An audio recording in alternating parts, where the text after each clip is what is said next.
গল্প হলেও নমস্কার, আমি শম্পা নিশিটাকের বাংলা অডিও চ্যানেলের মাধ্যমে প্রত্যেক শ্রোতা বন্ধুকে জানাই স্বাগতম এবং আমার তরফ থেকে অনেক অনেক ভালোবাসা। আচ্ছা, আপনি কি ভূতে বিশ্বাস করেন? উত্তরটা যদি হ্যাঁ হয়, তবে আপনার গন্তব্যস্থল হবে রাজস্থানের দৌসা জেলার মেহেন্দিপুর বালাজি মন্দির। আর উত্তরটা যদি না হয়, তাহলেও আপনার অবশ্য গন্তব্য এই মন্দির। কারণটা কি জানেন? চলুন তাহলে বলি। এমন এক মন্দির যা ভূত মন্দির নামে পরিচিত। মন্দির থেকে বেরিয়ে ভুলেও আর পেছনে ফিরে তাকানো যাবে না, কারণ মনে করা হয় এই মন্দিরে ঢুকলেই অশুভ শক্তি আপনার পিছু নেবেই। পেছনে ফিরে তাকালেই তারা আপনাকে কবজা করে নেবে। প্রার্থনা করবেন যেন জীবনে এই মন্দিরে আপনাকে আর ফিরে আসতে না হয়, কারণ এই মন্দির থেকে ভুলেও যদি আপনি কিছু বাড়িয়ে নিয়ে যান, তবে অস্বাভাবিক কিছু আপনার সাথে ঘটবেই। তখনই স্বাভাবিক হবেন যখন আপনি সেই জিনিস আবার যেখান থেকে এনেছিলেন সেখানে গিয়ে রেখে আসবেন এবং ক্ষমা চেয়ে আসবেন। মন্দিরের প্রসাদ পর্যন্ত মন্দিরের বাইরে নিয়ে যাওয়া নিষেধ। এই মন্দির থেকে কিছু নিয়ে আসা মানে আত্মাকে আমন্ত্রণ করে আপনার সাথে নিয়ে আসা। মরু রাজ্যের এই অদ্ভুত মন্দির আপনার এতদিনের সমস্ত বিশ্বাস উল্টে পাল্টে দিতে পারে। আমাদের দেশেরই এক প্রান্তে এটি এমন এক মন্দির যেখানে আজও ডাকিনী বিদ্যার চর্চা চলে। তবে মেহেন্দিপুরের বালাজি মন্দিরের ভিতরে ঢোকা অত সহজ নয়। রীতিমতো নার্ভের জোর না থাকলে এই মন্দিরে যাওয়ার চেষ্টাও করবেন না। মানসিকভাবে দুর্বল হলে এই মন্দির থেকে হয়তো আর কোনো দিন বেরিয়ে আসতে পারবেন না। প্রতিদিন হাজার হাজার ভক্ত এই মন্দিরের ভিতরে ঢোকার জন্য ভিড় করেন, তবে গোটা মন্দির পরিক্রমার আগেই প্রাণ ভয়ে সেখান থেকে বেরিয়ে আসেন অধিকাংশই। মেহেন্দিপুর বালাজি মন্দির রাজস্থানের দৌসা জেলায় অবস্থিত একটি হিন্দু মন্দির, যা ভগবান হনুমানকে উৎসর্গ করা হয়েছে। পরাক্রমশালী হিন্দু ঈশ্বর বালাজি নামেও পরিচিত, তাই মন্দিরের নাম করা হয়েছে। অনেক ভক্ত বিশ্বাস করেন যে এই স্থানটি জাদুকরী শক্তি দান করেন এবং তাই এই তীর্থস্থানটি কালো জাদু থেকে মুক্তি পেতে প্রতিদিন হাজার হাজার ভক্তদের সাক্ষী হয়ে দাঁড়িয়েছে।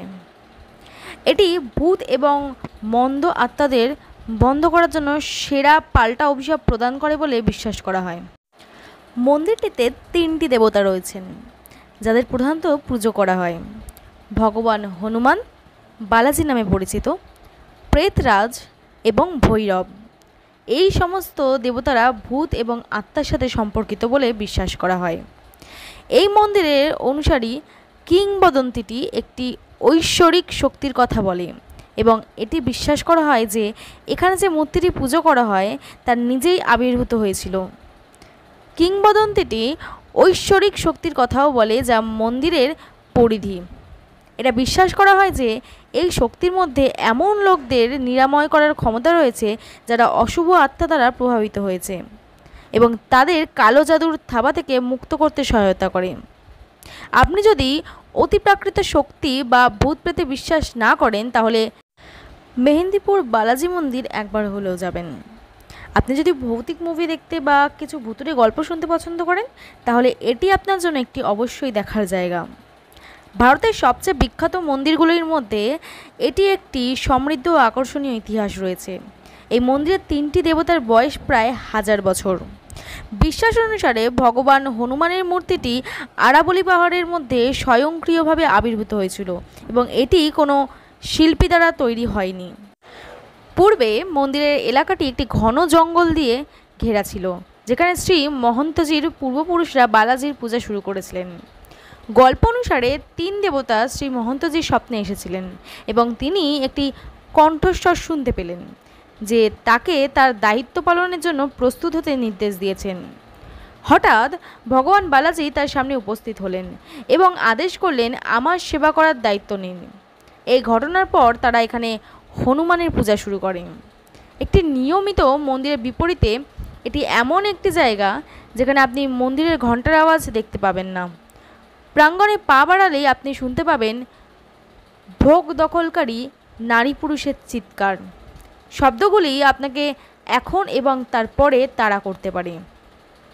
মন্দির বা মন্দিরগুলি প্রায়শই প্রসাদের জন্য পরিচিত, তবে মেহেন্দিপুর বালাজি মন্দির এটি এমন একটি জায়গা যেখানে কোনো প্রসাদ দেওয়া হয় না।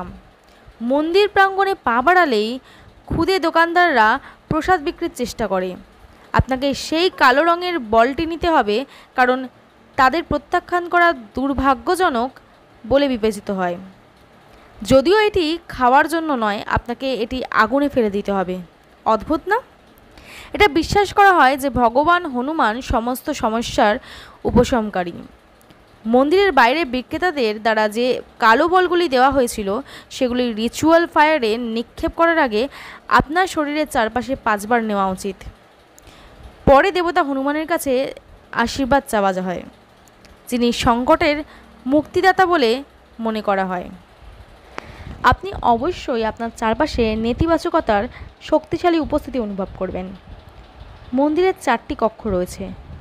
প্রথম 2টি কক্ষে ভগবান হনুমান এবং ভৈরবের মূর্তি রয়েছে। শেষ হলটি আপনাকে একটি ভয়ঙ্কর অভিজ্ঞতা দিতে পারে।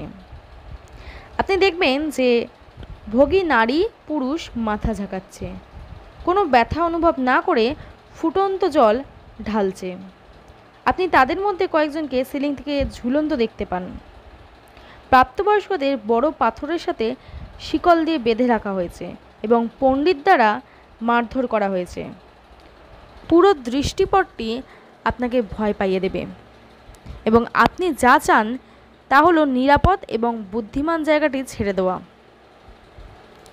আপনি স্থান ত্যাগ করার সময় নিশ্চিত করুন যে আপনি কিছু গ্রাস করবেন না বা এখান থেকে কোনো প্রসাদ, জল বা খাদ্যদ্রব্য বহন করবেন না।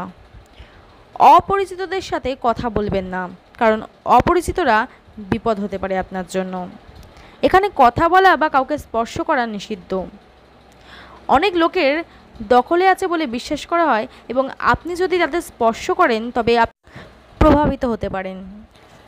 এগুলো ছাড়াও আপনি একবার মন্দির ছেড়ে চলে গেলে আপনার পিছনে ফিরে তাকাতে হবে না, কারণ কে জানে একটি অশুভ আত্মা আপনাকে দেখেছে এবং আপনি তাদের কাছ থেকে একটি আমন্ত্রণ জানাতে পারেন।